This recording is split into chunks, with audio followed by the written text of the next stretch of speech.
ഇന്നത്തെ ദിവസം എന്റെ മോന് ഭയങ്കര ഉത്സാഹമുള്ള ഒരു ദിവസമാണ്. ഈ വിളക്ക് കഴുകുന്ന ആക്രാന്തം വല്ലതും പഠിക്കുന്ന കാര്യത്തിൽ കാണിച്ചെങ്കിൽ എന്നെ ജയിച്ചു പോയെന്നെ. പണ്ട് നിന്നെ പഠിക്കാൻ പറ്റുന്നപ്പോ നീയും പഠിച്ചിരുന്നെങ്കിൽ ഇപ്പൊ ഇതുപോലെ ഇരുന്ന് വിളക്ക് തേക്കേണ്ടി വരില്ലായിരുന്നു അമ്മ ഉച്ചയായപ്പോ തന്നെ കുറെ ചേമ്പും കാച്ചിലും ചേനയും എല്ലാം കൂടെ വെച്ചോണ്ടിരിപ്പുണ്ടേ. എന്നാ പിന്നെ അമ്മ ഒറ്റയ്ക്ക് അങ്ങനെ ക്രെഡിറ്റ് എടുക്കണ്ടെന്ന് വിചാരിച്ചിട്ട് ഞാനും കൂടെ കൂടാന്ന് വിചാരിച്ചേ. ഇനി എന്തിനാണ് ഇതെല്ലാം ചെയ്യണമെന്ന് വെച്ചാ ഇന്ന് കാർത്തികയല്ലേ, അതിനാണ് കേട്ടോ. നമ്മള് ഹോസ്പിറ്റലിൽ കിടന്നപ്പോ മേടിച്ച ബെഡ്ഷീറ്റ് ബെഡേൽ വിരിച്ച് കാണിച്ചില്ല എന്ന് പറഞ്ഞ് കുറച്ചുപേര് പരാതി പറഞ്ഞു. എന്നാ പിന്നെ വിരിച്ച് കാണിക്കാന്ന് വിചാരിച്ചു കേട്ടോ. ഇതിന്റെ ലിങ്ക് തൊട്ട് മുകളിൽ റൈറ്റ് സൈഡിൽ കൊടുത്തേക്കാവേ. ഉള്ള കിഴങ്ങെല്ലാം കൂടെ വാരിട്ട് പുഴുങ്ങിക്കൊണ്ടിരിക്കുമ്പോ ഈ കിഴങ്ങ് പൂച്ച എന്തിനാണാവോ എന്തോ വന്ന് വിളിച്ചോണ്ടിരിക്കുന്നത്. കഴിക്കാൻ തരണമെന്ന് എനിക്ക് നല്ല ആഗ്രഹമുണ്ട്, പക്ഷെ ഇവിടെ മീനില്ല.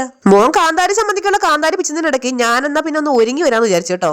എന്തായാലും തൃക്കാർത്തികയല്ലേ, എന്നാ പിന്നെ അടിച്ചു നിറച്ച് കുളിച്ചൊന്ന് സെറ്റ് സാരി കൊടുക്കാന്ന് വിചാരിച്ചു. തലയിൽ തുളസിക്കതിരും ചൂടി മലയാളം മങ്കയായിട്ടൊന്ന് വീഡിയോ എടുക്കാന്ന് വിചാരിച്ചതായിരുന്നു. എന്താണെന്നറിയില്ല, ഞാൻ സാരി കൊടുത്ത ഇതുപോലെ മുതുക്ക അമ്മച്ചിമാരെ പോലെ ഇരിക്കും. ഇതാണ് ഞാൻ ഈ സാധനം കൊടുക്കാത്തത്.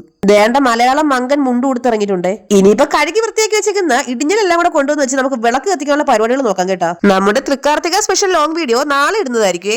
ശ്രീതുട്ടി മോനും എന്നെ സഹായിക്കാൻ വേണ്ടിട്ട് ദേണ്ട വിളക്കുകളെല്ലാം നിരത്തി വെക്കുന്നുണ്ട്. എന്റെ അമ്മ ഇതിലിപ്പോ ആരാണ് അമ്മ ആരാണ് മോള്. ഈ ഇടയായിട്ട് മിസ്സസ് അബയ്യക്ക് ഇച്ചിരി ഒന്ന് ഗ്ലാമർ കൂടുന്നുണ്ട്. ഇനി എന്റെ ക്രീം അങ്ങനെ അടിച്ചു മാറ്റി തേക്കുന്നുണ്ടോ എന്തോ. അങ്ങനെ അത് ഗംഭീരമായിട്ട് അച്ഛന്റെ ആദ്യത്തെ അറ്റംപ്റ്റ് എന്നെ പാളി പോയിട്ടുണ്ട്. തിരി കത്തിയിട്ടില്ല. അങ്ങനെ അച്ഛനും അമ്മയും കൂടെ ചേർന്ന് നിന്ന് ദേണ്ട നമ്മുടെ കാർത്തിക ദീപങ്ങൾ ഓരോന്നോരോന്നോരെ തെളിയിച്ചുകൊണ്ടിരിക്കുവാണേ.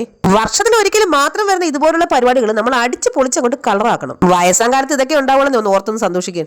എന്താണെന്നറിയില്ല, സെറ്റ് സാരി കൊടുത്ത് കയ്യിൽ ദീപം കിട്ടിക്കഴിഞ്ഞാൽ മംഗള ദീപവുമായി പാട്ടും പാടി ഡാൻസ് കളിച്ചെനിക്ക് ഒരു സുഖമില്ലായ്മയാണ്. കാർത്തികയായിട്ട് എന്റെ നൃത്യങ്ങളോടൊപ്പം അച്ഛന്റെ ദേണ്ട കമ്പം മെടിക്കോട്ട് കൂടെ നടപ്പുണ്ടേ. കുറച്ച് സാധനങ്ങൾ തണുത്തിട്ട് ചീറ്റിപ്പോയതുണ്ട്. ഇപ്പൊ തറയിൽ കിടന്ന് കറങ്ങുന്ന തറച്ചക്രം മാത്രമേ കയ്യിലുള്ളൂ കേട്ടോ. ഇതിനിടയ്ക്ക് ഈ പരിസരത്തൊന്നും അമ്മയെ കാണാനിട്ട് ഞാനൊന്ന് അടുക്കളയിലേക്ക് ചെന്ന് നോക്കിയതായിരുന്നേ. നമ്മുടെ ഇവിടെ അടുത്ത വീട്ടിലുള്ളവർക്ക് കൊടുക്കാൻ വേണ്ടിട്ട് അമ്മ ദേണ്ട പുഴുക്കൊക്കെ കൊണ്ടുപോകുവാണേ. അങ്ങനെ ഈ വർഷത്തെ കാർത്തിക സ്പെഷ്യൽ പുഴുക്ക് കഴിക്കാൻ വേണ്ടിട്ട് ഞങ്ങൾ നേണ്ട ഇവിടെ കുടുംബസമിതി ഇരിപ്പുണ്ടേ. കണ്ണന്റെ അടുത്ത് വിളിച്ചെന്ന് വരാൻ പറഞ്ഞപ്പോ കണ്ണന് സമയമില്ല, ബിസിയാണെന്ന്.